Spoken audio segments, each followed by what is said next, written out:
சசிகுமார் நடிச்சு வெளியாயிருக்கிற tourist family படத்தை பத்தி தான் பார்க்க போறோம். படத்துடைய கதாநாயகன் சசிகுமாரும் அவரது மனைவி சிம்ரனும் அடிப்படையில இலங்கை தமிழர்கள். இவங்களுக்கு 2 மகன்களும் இருக்கிறாங்க.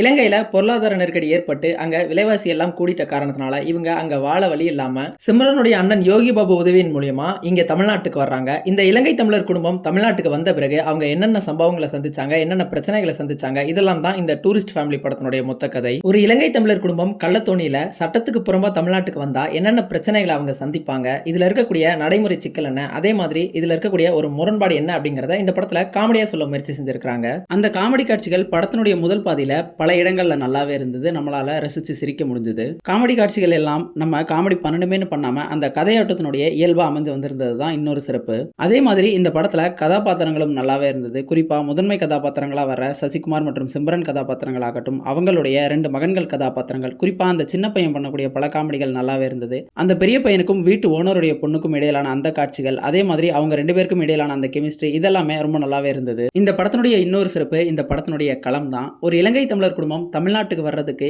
எவ்வளவு பிரச்சனைகளை சந்திக்க வேண்டியிருக்கு அப்படிங்கறத இந்த படத்துல காட்சிப்படுத்தியிருந்தாங்க. நல்லா யோசிச்சு பார்த்தா இங்க தமிழ் மொழிக்கு தொடர்பே இல்லாத, தமிழ்நாட்டுக்கும் பெருசா தொடர்பே இல்லாத வெளி மாநிலத்திலிருந்து யார் வேணாலும் இங்க தமிழ்நாட்டுக்கு வந்து இங்க தங்கலாம். அதுல சட்ட ரீதியா எந்த பிரச்சனைகளும் இல்லை. அவங்களுக்கு வேறு விதமான சிக்கல்கள் இருக்கலாமே ஒழிய சட்ட ரீதியா அவங்களுக்கு எந்த விதமான பிரச்சனைகளும் இருக்காது.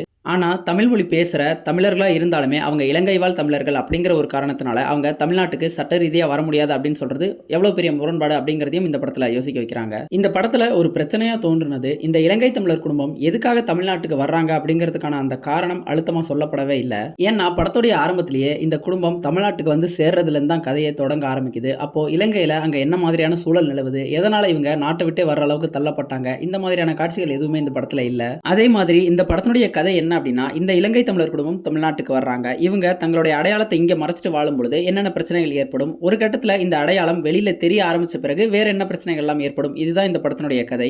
ஆனா இந்த படத்தினுடைய 2ஆம் பாதியில இந்த கதைக்கு முக்கியத்துவம் கொடுக்காம இவங்க தங்கி இருக்கக்கூடிய சுற்று வட்டாரத்துல இருக்கவங்களுடைய கதைகளுக்கெல்லாம் முக்கியத்துவம் கொடுத்திருந்தாங்க. குறிப்பா இந்த படத்தினுடைய இயக்குனரே ஒரு கதாபாத்திரம் பண்ணியிருக்கிறாரு. அந்த கதாபாத்திரத்தினுடைய பிரச்சனை எல்லாம் இந்த படத்தினுடைய 2ஆம் பாதியில பெரிய பெரிய காட்சிகளா சொல்லப்பட்டிருக்கு. ஆனா அந்த காட்சிகள் எதுவுமே இந்த கதையை அடுத்த கட்டத்துக்கு நகர்த்துறதுக்கோ, இந்த கதையில ஒரு பெரிய தாக்கத்தை உண்டாக்குறதுக்கோ எந்தவித உதவியும் செய்யவே இல்லை. இதுக்கு முக்கியத்துவம் கொடுத்ததுக்கு பதிலா இந்த படத்தினுடைய மைய கதைக்கு இன்னும் கொஞ்சம் முக்கியத்துவம் கொடுத்திருந்தா இந்த கதை இன்னும் கூட அழுத்தமா சொல்லப்பட்டிருக்கும். மொத்தத்துல இந்த டூரிஸ்ட் ஃபேமிலி படம் ஒரு சில குறைகள் இருந்தாலும் கண்டிப்பா ஒரு முறை பார்க்கக்கூடிய படம் தான். ட்ரை பண்ணி பாருங்க.